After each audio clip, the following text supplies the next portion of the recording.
Subscribe the channel and press the bell icon so that you never miss any updates. अच्छा जी, तो हमारे साथ जो है काफिरोफोबिया विक्टिम साहब जुड़े हैं, लेकिन काफिरोफोबिया साहब को मैं 2 मिनट जरा रोकूंगा। पहले एक भाई आजम अली साहब जुड़े हैं। पहले उनसे बात करें। जी आजम साहब, आपको ऐड किया गया, बताइए। हाँ जी भाई, बोलिए अबिल भाई। आपको मैं जानता हूँ थोड़ा बहुत। जी आपका आप डिबेट आजम देखा भाई, हूँ, पार्टिसिपेट आप करते हो मेन स्ट्रीम मीडिया में। जी जी आप इससे मुस्लिम हैं पहले आजम बात भाई? हुआ है शायद एक बार। जी जी जी, मुस्लिम हूँ भाई। जी बताइए सर, ये जो अभी सलीम भाई के ऊपर हमला हुआ है, इसके बारे में आपका क्या ख्याल है, क्या कहना है? गलत है भाई, किसी को ऐसे मारना नहीं चाहिए, ऐसे किसी के ऊपर हमला नहीं करना चाहिए। ये मैं कंडेम करता हूँ। जो भी जिसने भी किया है गलत है, उसके साथ भी गलत हुआ है। शायद सुना हूँ इसका इनकाउंटर भी हो चुका है। नहीं वो तो ठीक है, वो तो कॉन्स्टिट्यूशनल वो है चीजें कि जब कोई पुलिस के ऊपर अटैक करेगा, जब पुलिस उससे गिरफ्तार करने जाएगी तो देखिए फिर उस पर जवाबी कार्रवाई तो पुलिस करेगी। फिर एनकाउंटर में आदमी मारा ही जाएगा, माला तो डलेगी नहीं उसके गले में। लेकिन वो गलत चीज हो गई। मगर मैं आपसे जैसे मैंने पूछा कि ये सही है गलत है, आपने कहा गलत है। लेकिन प्यारे भाई, क्या ये आपकी नजर से गलत है या इस्लाम की नजर से भी ये गलत है? लेकिन एक एक परसेप्शन इसके ऊपर भी क्लियर होता है, मतलब बनता है। इसका क्या नाम है उस भाई का? समीर औस्ती के भाई का, सलीम भाई, क्या नाम था? सलीम भाई का। हाँ, सलीम सलीम भाई को भी जी जानता हूँ। जी हाँ, जी सलीम जी। औस्ती भाई का भी एक ये है कि वो भी हेटरेट फैलाता था, नफरत बढ़ता था। भाई भी, उसको भी अल्लाह ताला मतलब ज्ञान दे कि नफरत ना बांटे, और वो मतलब सही सलामत ठीक हो जाए। मैं दुआ करता हूँ आगे से मैं सर कुछ। आपसे एक्चुअली कुछ और पूछ रहा था आजम भाई, मैं दोबारा आपसे क्वेश्चन कर लेता हूँ। देखिए, बोलिए बोलिए बोलिए। आपको ऐसा लगता है कि सलीम साहब या एक्स मुस्लिम्स जो कह रहे हैं वो नफरत फैला रहे हैं, हेटरेट फैला रहे हैं? हाँ, नफरत जबकि है वो भाई, हमारा, हाँ नफरत है। सुन लीजिए, जवाब दे रहा हूँ मैं, सुन लीजिए। जबकि हम जितने भी एक्स मुस्लिम्स हैं, हम जो भी बातें करते हैं, जो भी बोलते हैं, वो सब आपकी कुरान और हदीस में लिखा हुआ है। तो क्या आपकी कुरान और हदीस को पढ़ करके लोगों को बताना या उनका सच लोगों के सामने नहीं, रखना, आप लोग गलत से कोट करते हो ना। आप लोग गलत कोट करते हो। आप लोग फिट करते हो, मतलब उसको। ठीक है, आप सही कोट कीजिए और मुझे ये बताइए कि अगर एक आदमी अपना मजहब, अपना इस्लाम छोड़ दे, तो क्या उसको कत्ल करने का हुक्म इस्लाम देता है कि नहीं देता? नहीं देता है। कहाँ देता है? ओके। कौन कहता है? अपना अगर मैं मर्जी है। आपको अगर मैं आपको ये साबित कर दूं कि आपका मजहब इस्लाम किसी को दीन इस्लाम छोड़ने पर कत्ल करने का हुक्म देता है, तो आप उसको भी गलत मानेंगे या नहीं मानेंगे? हाँ, साबित करिए आप मेरे को एकदम प्रूफ के साथ। मैं फिर मान जाऊंगा। कुरान से करना पड़ेगा आपको। आप हदीसों को नहीं मानते? कुरान से आपको साबित करना पड़ेगा, तब मैं मानूंगा। नहीं, मैं कुरान मानता से भी हूँ, आपको लेकिन साबित कर सब हदीस दूंगा, को नहीं लेकिन मानता हूँ। आप हदीसों को मानते हैं कि नहीं मानते आजम भाई? मानता हूँ, लेकिन हर को मतलब हदीस में भी ये होता है, उसको सब कुछ हदीस में वो नहीं माना जाता है मेरे नजर में। लेकिन जैसे जो आप सही बोले ना, हदीस कत्ल करने का सही हुक्म, हदीस जब है मैं उनको तो मानता मानते हो हूँ। ना आप? नहीं आजम भाई, सही हदीस जो है उनको तो आप मानते हो ना, जो सहाबा ने अमल की है उनको तो आप जो मानते हो, हदीस जिस पे सहाबा ने अमल किया है। सुनिए, जो भी गलत है ना, जो भी गलत चीज है, जैसे आप बोल रहे हो कत्ल करने का, ये इस्लाम में हो ही नहीं सकता। इस्लाम में है कि एक इंसान का कत्ल करना मतलब पूरा इंसानियत को कत्ल करना। तो चलिए तो इस्लाम पढ़िए, कैसे सिखाएगा? पढ़िए आपके सामने मैं हदीस लेकर के आया हूँ। ये सुनन नसाई की हदीस नंबर 4059 है और इसका ग्रेड जो है वो सही है। यहाँ देखिए, ग्रेड सही, दारुसलाम ने इसको सही हदीस करार दिया है। ये कहती है, इब्ने अब्बास ने कहा, अल्लाह के रसूल सल्लल्लाहु अलैहि वसल्लम ने कहा, जो अपना मजहब छोड़ दे उसको कत्ल कर दो। अरबी भी पढ़ सकते हो, अरबी में लिखा है, मन बदला दीनहु फक्तुलू, जो अपना मजहब इस्लाम छोड़ दे उसको कत्ल कर अरबी दो। नहीं पढ़ ये सकता हूँ, सुनन इंग्लिश नसाई और की, हिंदी और बंगाली पढ़ सकता हूँ। जी द मैसेंजर ऑफ अल्लाह सल्लल्लाहु अलैहि वसल्लम whoever change has religion kill him। ये कहाँ, मतलब ये कौन सा अबू दाऊद का है? हदीस क्या है इसका? कौन किसका है? ये सुनन नसाई की सही है, बुखारी हदीस का हदीस नंबर है ना? कौन? 4059। नहीं, ये तो नहीं, पर सल्लल्लाहु अलैहि वसल्लम का भी नहीं बोल सकता। इसको नहीं मानता हूँ मैं, ये ऐसा बोल ही नहीं सकता। जो इंसान मोहब्बत में अभी भी जिसको ये निकाल दिया इमाम जाता नसाई ने, है। सुनिए सुनिए, सुनिए आजम भाई, इमाम नसाई ने अपनी किताब में झूठ बोला है फिर ये नबी के नाम से। मेरे को भी बोलने दोगे ना? आप मेरे को भी सुनो ना। ये जो चलिए, सुनन नसाई मिक्सर में है, झूठ इसको बोला होगा, लिमिट एक एक मतलब सेकंड क्या एक करना सेकंड प्यारे पड़ेगा। भाई, एक सेकंड आजम भाई, एक सेकंड सुनो। चलो मैं मान लेता हूँ कि इमाम नसाई ने झूठ बोला होगा। इमाम इब्ने माजा ने क्या कहा है वो भी पढ़ लीजिए, बिल्कुल 2535 है, ये भी सही हदीस है। नबी के बारे में ऐसा ऐसा चीज बोला है तो झूठ ही बोला है। सर एक सेकंड मुझे मौका देंगे मेरी बात मैं रखने भी का? कभी ऐसे नहीं बोल सकता। मेरी बात रखने का मौका मुझे देंगे? हेड उसके बाद आप डिसाइड कर लीजिएगा। भाई साहब मैं आपको म्यूट कर रहा हूँ क्योंकि बोलिए। आप बात सुन नहीं रहे। आप म्यूट कर लें अपना, मेरी बात पूरी सुन लें, फिर उसका जवाब दे देना अपना, ठीक है? चलिए, आपको डाउट है कि सुनन नसाई की हदीस में शायद गलत लिखा होगा, तो ये मैं आपको सुनन इब्ने माजा की हदीस दे रहा हूँ 25-35, और इसके नीचे भी लिखा हुआ है सही हदीस। ये भी सही हदीस है। ये कहती है, it was narrated from Ibn Abbas that the messenger of Allah सल्लल्लाहु अलैहि वसल्लम said, whoever change his religion execute him. वही हदीस है इब्ने माजा में कि इब्ने अब्बास ने कहा कि अल्लाह के रसूल ने फरमाया कि जो अपना मजहब छोड़ दे उसको कत्ल कर दो। ये इब्ने माजा की 25-35 है। आगे चलते हैं।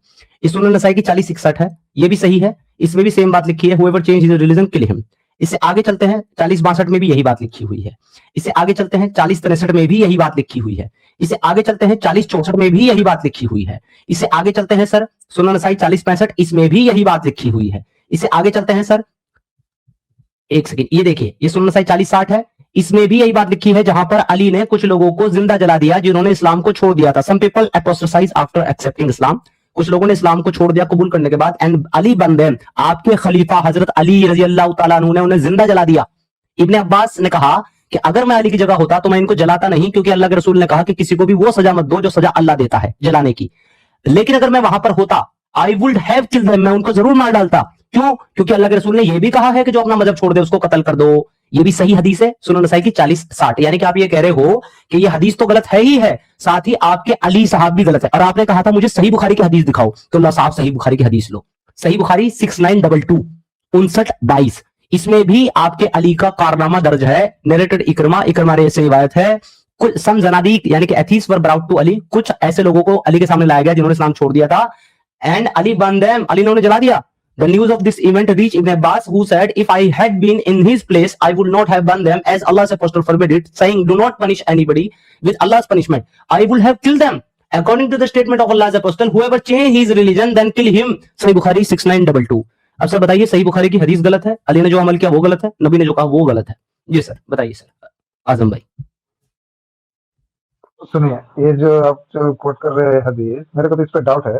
ये तो मैं विश्वास नहीं करता हूँ ये हदीस, मैं मानता ही नहीं हूँ कि अली रज़ी अल्लाह ने ऐसा हदीस को वो मतलब ये करेगा, अमल आप करेगा। रसूलुल्लाह की सही बुखारी की हदीस जो कि आप मांग रहे थे, सही बुखारी की हदीस, अब आप रसूलुल्लाह की सही बुखारी की हदीस को कह रहे हैं कि मैं इसको नहीं मानता, और इसके बाद सुने आजम साहब, इसके बाद आप मुसलमान कह रहे हैं अपने आप को? हूँ, बिल्कुल हूँ। आपकी जगह से कहने से थोड़ा कैसे कैसे हो? आपका अल्लाह कुरान में फरमाता है कि अल्लाह की इताअत करो अल्लाह के रसूल की। आप अल्लाह के रसूल की इताअत ना करके अल्लाह के रसूल की बात को झूठा कह रहे हैं, और फिर भी आप अपने आप को मुसलमान कह रहे हैं। कैसे मुसलमान है भैया? कैसे मुसलमान है भाई? जो अल्लाह की बात को झूठा, अल्लाह के रसूल की बात को झूठा कह रहे हैं? सुनो भाई, जो जी आरएसएस से जो पैसा लेके जो नफरत फैलाता है वो सब मुसलमान में नहीं हूँ भाई। भाई आरएसएस भाई किसी मुसलमान को पैसा नहीं देती। एक बात सुनो भाई, ये जो तुम्हारे चोचले हैं ना, सुनो ना भाई, इसका मैं जवाब स्टार्ट में दे पाऊंगा आपको। अरे पहले ये जब तुम्हारे पास जवाब ना हो ना, तो ये 2 नंबरी करने आ जाते हो ना तुम लोग, तो जवाब सुना करो। ये तुम्हारे आने से पहले ही मैं कह चुका था कि इस तरह की बोंगियां मत मारा करो मेरे सामने आकर के। आरएसएस जो है ना, वो अपने प्रचारक को पैसा नहीं देता भाई। ये बात सुनो कान खोल करके, आरएसएस में जो हिंदू प्रचारक हैं, आरएसएस उनको पैसा नहीं देता, क्योंकि आरएसएस का मतलब, आरएसएस का फुल फॉर्म ही है स्वयं सेवा संघ। खुद की सेवा खुद करो, हम कुछ ना देंगे। आरएसएस ने आज तक अपने एक भी प्रचारक को एक नया पैसा नहीं दिया, एक ढीला नहीं दिया। तो जब आरएसएस अपने प्रचारकों को, हिंदुओं को पैसा नहीं देता, तो मुसलमानों को कहां से पैसा देगा भाई? आजम किधर से लाया हो ये डिटेल तुम? ये जो जितना भी विश्व हिंदू परिषद, फिर ये जो बजरंग दल वाले है ना, ये सब आतंकी। बजरंग दल दूसरा गठन हो गया था, और अभी आप आरएसएस पे थे, आप बजरंग दल पे चले गए। बजरंग दल दूसरा संगठन है, आरएसएस है ना, चेला चपेटा है आरएसएस। भैया चेले चपाटे तो तुम भी हो उनके, क्योंकि तुम्हारे भी बाप दादा 5 पीढ़ी पीछे मुसलमान हिंदू ही निकलेंगे। तुम भी चेले चपाटे ही, उनके औलादे हो तुम भी। चपाटे छोड़ो, औलादे हो तुम भी। अरे भाई सुनो, आरएसएस का तो नहीं हूँ भाई। आरएसएस तो एक गंदा खून है वो देश का। आरएसएस ठीक है भाई, तुम्हारा खून कितना अच्छा है, सुनो तुम्हारा खून कितना अच्छा है वो साबित करो। तुमने सही बुखारी की हदीस मांगी थी, मैंने सही बुखारी की हदीस स्क्रीन पर रख दी। अब इसे मानो या ना मानो तुम्हारी मर्जी, तुम्हारा मुताबिक पूरा कर दो। नहीं मानते तो फिर जाओ भाई, फिर तुम्हारे साथ डिस्कशन का मतलब ही नहीं, आगे खत्म हो गया। मैं इसके बाद तुम्हें कुछ भी दूंगा, तुम नहीं मानोगे, तो फिर आगे मुझे तुमसे बात ही नहीं करनी आजम भाई।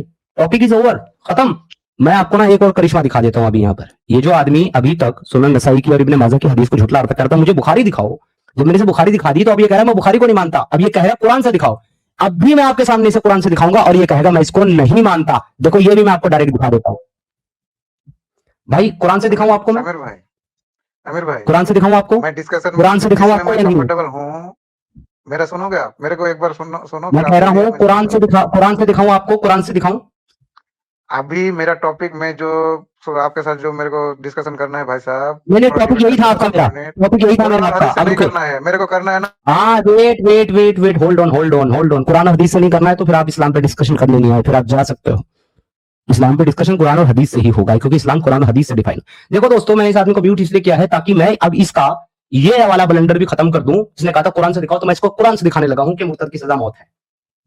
ये जो कुरान की आयत आपके सामने रखी हुई है, सूरह माइदा की आयत नंबर 33, ये जो बता रहा था ना एक इंसान का कत्ल पूरी इंसानियत का कत्ल है, वो इससे पिछली आयत है, लेकिन ये पिछली तो कोट करते हैं, अगली कभी नहीं कोट करते। इसी में लिखा हुआ है, इन्नमा जज़ाउल लज़ीना युहारिबूनल्लाह व रसूलहु व यसअऊना फिल अर्ज़ि फसादन अन युक़त्तलू अन युसल्लबू अन तुक़त्तअ अयदीहिम, यानी कि indeed the penalty for those who wage war against Allah and his messenger and spread mischief in the land is death. जो लोग अल्लाह और उसके रसूल के साथ वेज वॉर करते हैं, हर्ब करते हैं। देखिए यहां पे ना जंग की बात नहीं है कि जो जंग करते हैं, क्योंकि जंग के लिए अरबी में लफ्ज होता है किताल, कातिलुल लज़ीना ला युमिनूना बिल्लाहि, किताल का लफ्ज आता है। हर्ब का लफ्ज जो है हर उस अमल के लिए इस्तेमाल होता है जो अल्लाह, अल्लाह के रसूल और दीन इस्लाम के खिलाफ हो। चाहे इसमें कोई इस्लाम छोड़ दे वो भी इसमें शामिल है, चाहे कोई इस्लाम के खिलाफ लड़ाई करे वो भी इसमें शामिल है, इस्लाम के खिलाफ बगावत करे वो भी इसमें शामिल है, अल्लाह और अल्लाह के रसूल की ब्लास्फेमी करे वो भी इसमें शामिल है। इसमें हर तरह का वो अमल शामिल है हर्ब में जो दीन इस्लाम के खिलाफ हो। यहां पर उन लोगों के लिए कहा जा रहा है कि जो वेज वॉर करें, हर्ब करें अल्लाह और उसके रसूल के खिलाफ और जमीन में फसाद फैलाएं, उनकी सजा मौत है। The punishment is death, crucifixion, उनको कत्ल कर दो, cutting off their hands and feet, उनके हाथ और पांव अलग अलग सिमतों से काटो, and exile them from the land, और उनको जमीन से दरबदर कर दो। This penalty is disgrace for them in this world and they will suffer a tremendous punishment after the hereafter. ये दुनिया की सजा है और इसके बाद, मरने के बाद उनके लिए बड़ा अजाब अल्लाह ने तैयार कर रखा है। इसकी ही जब तफसीर इब्न कसीर आप पढ़ोगे और इसी से मुताल्लिक सही बुखारी की जब आप हदीस पढ़ोगे तो आपको पता चलेगा कि कुछ लोग ऐसे थे जिन्होंने आकर के इस्लाम कबूल किया, लेकिन उनकी मदीना में आने के बाद तबीयत खराब हो गई तो रसूलुल्लाह ने कहा कि जाओ मेरे चरवाहों के पास जाओ, ऊंट का दूध और पेशाब मिला करके पियो। उन्होंने पिया और वो तंदुरुस्त हो गए। उसके बाद उन्होंने रसूलुल्लाह के चरवाहों को कत्ल किया और वहां से ऊंट लेकर के भाग गए और यह ऐलान कर दिया कि हम मुसलमान नहीं है। तो रसूल अल्लाह ने उन लोगों को पकड़ा, उनके सहाबियों ने उन लोगों को पकड़ा, उनके हाथ काट दिए गए, उनकी आंखें फोड़ दी गई और उनकी जबान काट ली गई, उनको कत्ल कर दिया गया। तो लोगों ने कहा कि ऐसा जालिम आदमी हमने आज तक नहीं देखा जो रसूल अल्लाह ने इन लोगों के साथ करा। तब जाकर के अल्लाह ने ये आयत नाजिल करी, सूरह माइदा की आयत नंबर 33, और कहा कि इनकी सजा यही है जो इस्लाम छोड़े या जमीन में फसाद फैलाएं, कि इनको कत्ल कर दो। तो मैंने आपको आजम अली कुरान से भी साबित कर दिया कि जो इस्लाम को छोड़ दे उसकी सजा मौत है। अब और क्या चाहिए? आप गलत कोट कर रहे हो हदीस को। आपके साथ मैं यासिर जो नदवी जो है, यासिर नदीम जो है ना, मुफ्ती यासिर नदीम, उसके साथ आप डिबेट कर लेना। अगर आप में बुला के हिम्मत लाओ हो, उसको। अगर आप इतना ही जानकार हाँ हो मुझे ना, हिम्मत है, बुला तो के किसी लाओ। एक्सपर्ट के मुझे साथ मुझे करो। लेकिन मुझे में हिम्मत है, लेकिन अगर तुम्हारे यासीन उद्दीन मलवाजी में हिम्मत है उसको बोलो मेरे साथ डिबेट करने के लिए आए, आई एम रेडी। जाओ बुला के लाओ। का मेन मोटिव है, चलो तेरा भोपू बोलता रहेगा, अपनी अपनी बोलेगा, तू जा। जब तेरे बस का नहीं है डिफेंड करना, अब जा अपने एक्सपर्ट को बुला के ला, यासीन नदीम अलवाजी को बुला के ला, उस भगोड़े को बुला के ला जिसने ये कहा था कि मैं समीर के साथ लाइव डिबेट नहीं करूंगा, समीर के साथ मैं व्हाट्सएप या टेलीग्राम पे बात करूंगा, वो भी ऑफ द रिकॉर्डिंग, कोई रिकॉर्डिंग नहीं होगी इस बात की। उस भगोड़े को बुला के ला, आपको मेरे साथ स्ट्रीम पे आकर के बात करें। मैंने उसको यहां तक कहा कि चले मुफ्ती साहब मैं आपके साथ ऑफलाइन डिबेट तो कर लूंगा या डिस्कशन तो कर लूंगा, लेकिन अगर बाई चांस आपने मुझे कन्विंस कर लिया इस्लाम के ऊपर और मुझे समझ में आ गया कि इस्लाम सही है मैं गलत हूं, तो भाई मैं एकदम से ये मूवमेंट छोड़ करके मुसलमान बन जाऊंगा, तो लोग तो मेरे पर शक करेंगे कि भाई हो सकता है इससे पैसे ले लिए हो, पैसे खा करके या किसी लालच में किसी दबाव में आकर के इस्लाम कबूल कर लिया हो। तो वो आदमी पता है क्या कहता है, नहीं हम आपको बुलाएंगे लाइव स्ट्रीम पे और आपसे ऑनलाइन कलमा पढ़वाएंगे सामने लाइव स्ट्रीम पे, यानी मुझसे कलमा ऑनलाइन पढ़वाएगा लेकिन मुझसे डिबेट ऑनलाइन नहीं करेगा। वो मुखिया रहा था ना कि मैं मुसलमान हूँ और ये हदीसों को डिफेंड करने के लिए आ रहा था, उसको मेरे से दो ही बात मैंने पूछनी थी। क्या तूने अपनी खुद की किताब को A to Z मुकम्मल तौर पे मानी के साथ पढ़ा हुआ है? और दूसरी बात, जो तो इंसान को फॉलो कर रहा है उसकी A to Z डॉक्यूमेंट्री पढ़ी हुई है? उसी के ऊपर मेरे को बात करनी थी, क्योंकि अगर वो खुद की किताब को बिना पढ़े A to Z और वो खुद की जो इंसान को लीडर और प्रॉफिट फॉलो कर रहा है उसकी डॉक्यूमेंट्री A to Z जाने बगैर वो उसको डिफेंड कर ही नहीं सकता और उसके रिलीजन में जा ही नहीं सकता। मेरे को ये दो ही चीजें पूछनी थी उससे। यूनुस भाई देखो, उसने डेफिनेटली कुछ नहीं पढ़ा है, इसीलिए उसको पता ही नहीं है कि सुनन नसाई कौन है, सुनन इब्न माजा किसकी किताब है, सुनन अबी दाऊद किसकी किताब है, बुखारी में कौन सी हदीस क्या है, कुछ नहीं पता उसको कुरान का भी नहीं पता, एक आयत कुरान की नहीं पढ़ पाएगा। इसीलिए भाई साहब जब पढ़ा नहीं है तो पता नहीं है, और जब पता नहीं है इसीलिए मेरी स्ट्रीम पर मेरे साथ बैठ करके डिबेट करने तो आ जाते हैं, लेकिन 2 मिनट के बाद ही हवा फुस हो जाती है और कहते हैं कि भाई हमें नहीं पता, जो एक्सपर्ट है उनके साथ डिबेट करो। तो एक्सपर्ट आते नहीं है डिबेट करने, एक्सपर्ट भाग जाते हैं डिबेट करने से। इसीलिए मैं कहता हूं कि एक्स मुस्लिमों के तर्कों के, सवालों के, रेफरेंस के जवाब नहीं है। अब देखो, इसको मैंने हदीस दिखाई, 4 हदीस दिखाई, 5, एक नहीं दिखाई, 5 हदीस दिखाई। इसने कहा कुरान से, बुखारी से दिखाओ, फिर बुखारी से दिखाया। इसने कहा कुरान से दिखाओ, तो फिर कुरान से दिखाया। जब किसी भी बात का जवाब नहीं मिला और मैंने सारे तथ्य, रेफरेंस इनकी किताबों से इनके सामने रख दिए, तो कहता है एक्सपर्ट से बात करो, और ये कहकर के भाग गया। भाई यही कारण है, यही रीजन है कि ये लोग एक्स मुस्लिमों के सामने नहीं टिक सकते, इसीलिए हमारे सवालों के जवाब देने की बजाय हमारी गर्दनें काटने में विश्वास रखते हैं। This is the only reason. ये रीजन है ही नहीं कि हम ब्लास्फेमी कर रहे हैं, ये रीजन है ही नहीं कि हम नफरत फैला रहे हैं, ये रीजन है ही नहीं कि हम हेट्रेड दे रहे हैं, बिल्कुल नहीं। क्योंकि हम जो कुछ बोल रहे हैं वो इनकी हदीसों से, इनकी किताबों से बोल रहे हैं, उसको ये डिफेंड नहीं कर पाते, तो फिर कहते हैं कि ये तो नफरत फैला रहे हैं, ये तो आरएसएस पैसा दे रहा है, ये तो बजरंग दल के मेंबर हैं, ये तो यहूदियों की फंडिंग से चल रहे हैं। इस तरह की बहानेबाजी और बकवास आर्ग्यूमेंट ये इसीलिए देते हैं क्योंकि हमारे तर्कों का और हमारे रेफरेंस का काउंटर इनके पास नहीं है। That's all.